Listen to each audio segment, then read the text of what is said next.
Hello, world of investors. Your host Al's here with another informative illustration tutorial for Morningstar Advisor Workstation. Now, this one is kind of the big dog of them all. This is a unique kind of hypothetical that I've come up with to help show and illustrate the difference between a client investing with your firm through 20 years of registered retirement income fund minimum payments, or them doing it with the previous firm. So we will get right into it. Want to tell you that your feedback has been great. Getting some really great comments and likes and sometimes dislikes on our videos, and it does help us identify again what's getting traction, what's relevant out in your world. We do appreciate that. So again, keep providing comments throughout different videos and maybe where things are being valuable or showing value for you and your teams. As well as please hit that subscribe button. Hitting that subscribe button is going to help us understand again which, if we're providing good content, if we need to kind of step things up, if we need to adapt, adjust, as well as if you hit that ring button, that little bell button, you will get notification when we add new videos. Thank you, and we'll get right into it. So you'd go into Advisor Workstation, go to the Hypotheticals tab, or I've showed you before, if you're on a portfolio and you right click on that portfolio, you can add that into the a new hypothetical, right? But we're in the Hypotheticals tab right now, so we have a couple that we made, and we're going to get right into it here. So from here, this is the example in the past where I showed you entering in a hypothetical and using it for showing a proxy or showing an illustration of a longer term timeline, right? So most portfolios haven't been around for plus 10 years, but if you're using the indexes and you're using that auto bench by asset allocation feature, you could mirror your own portfolio with a group of indexes decided upon by Morningstar, auto bench by asset allocation, and from there, if you now enter that auto bench by asset allocation portfolio in as an additional portfolio and save it, now you can add that to hypotheticals, and from there you're always going to get about a 20-year plus timeline. So we've already done that, so you can watch that other video about hypotheticals to see that part of it, and creating proxies. There's a couple different videos in the past on our channel. So we're starting kind of from that point. So from here we already have investments that are part of this. Where the buy set up, so spread across, there's a current and a proposed portfolio. And then this is where things get tricky. So this one does take a little bit of time. So you're only going to want to do this for, again, high value, larger accounts. But from here, you're going to go into advanced buy sell, and you're going to have to go into each portfolio. So again, if you had a real portfolio, maybe of 10 or 12 individual funds, this does make it slightly easier because the indexing group to mirror what you did on the real side with the proxies is only 5. So you're only doing this 5 times 20, right? So I'll show you what I mean by that.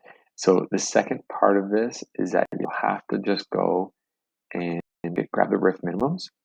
So just search RIF minimums, and you're going to get what the percentages are. So from 65, again, where the minimum is actually required. If you were forced to make the RIF account, of course, like anybody would be. If you did it ahead of time, here's your percentages. But anyway, so we did from 71 up until 91. So we did 20 years. Maybe we did 19 years. So I'll show you in a second based on percentages.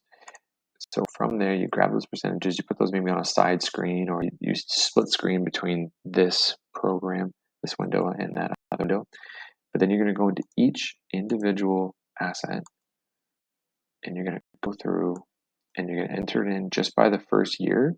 So 2002, enter in the percentage, hit enter. Next one, and the next one, and the next one, and the next one. So this one is very tedious, but I'll show you the byproduct of doing all this, and really how beautiful this illustration is in the end, because it takes exactly the minimum required on an annual basis out of each asset. Again, so I haven't really changed anything, so we'll leave it.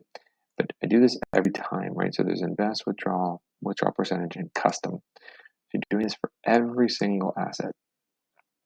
That's why you don't want to really have more 5, because you're doing it 19 times across 5 different asset classes, or however many you have in the portfolio.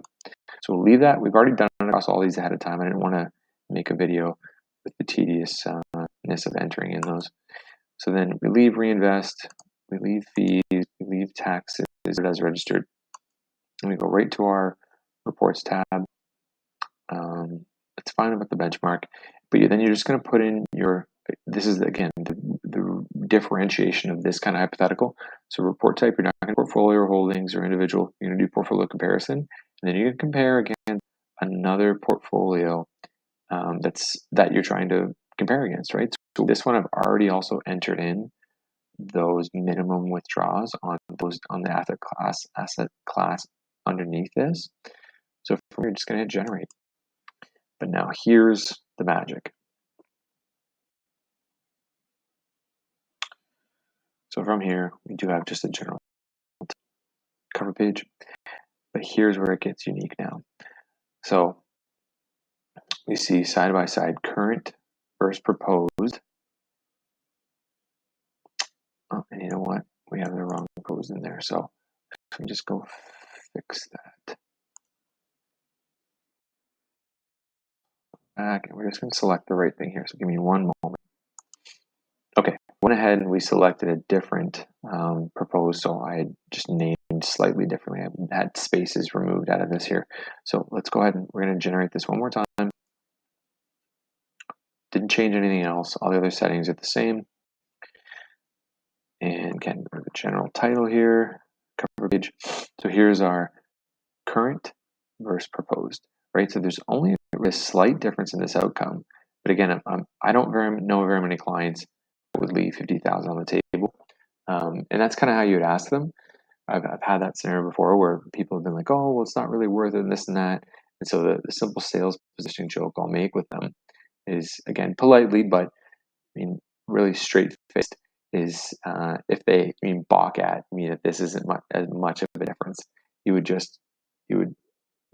if you say you're in person with them or say you're doing a video meeting, you would just say, okay, well, I had an extra $50,000 and I went to send you that in a check form or a draft form. And so are you telling me you prefer we didn't do that? Or again, if it was an in-person meeting, I had done this with a client before, is you kind of jokingly write on a piece of paper, you say, $50,000, and just say, well, here's the check. Who do you want me to get out to? And then you can kind of get them to understand that this is real, but sometimes just seeing it hypothetically on a computer screen, it doesn't make as much of an impact. But again, 50,000 here, and that's not where the difference ends though. Let's do one more dollar value difference. So we see the withdrawal distributions. So current distributed and through different withdrawals, 1.738, where the proposed did 1.811, right? So it's an over $70,000 difference there as well. Between the two, you're over $100,000 over this entire timeline, right? So big money difference with a very slightly different total return rate. So we'll get into what that looks like. So again, current is dark blue, proposed is light blue. Here's exactly the asset classes, only slightly different between weightings performed over those time periods, but they both were getting hit every calendar year with the RIF minimums, right? So you can see year by year. Here's those total return. Oh, sorry, they cross over every 2 years, just because it's 19 years total.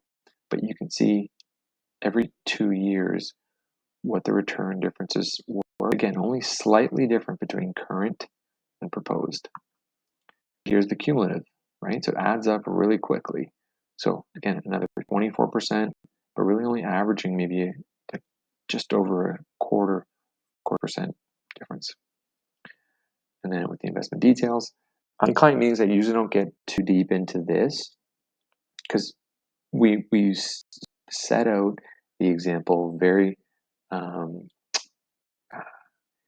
very simply is that it's RIF minimums, right? So it's apples to apples. The portfolios are slightly different as the previous advisor to the current, the previous advisor in the current portfolio to the new advisor and new firm, but otherwise it's our portfolio recommendation versus theirs, and what would things have looked like if you did RIF minimums with us or if you RIF minimums, right? So it's pretty black and white. Is we win this illustration because of usually properly position a client in their exact risk level, or as well sometimes we're even just diversifying a little bit more across different countries or company sizes or managers. And so that's pretty much the illustration. If anybody has questions about this, let me know. The hardest part was entering in per asset class those distributions and those withdrawals. But that is the whole hypothetical report. So again, team, as always, really appreciate your feedback, whether it be comments, whether it be liking or disliking or subscribing. And if you have any questions, I mean, the quickest way to get help, I had mentioned before, is the Contact Us tab under Morningstar. It is going to provide you with the 1-800 number, the hours, and the team is really, really strong there.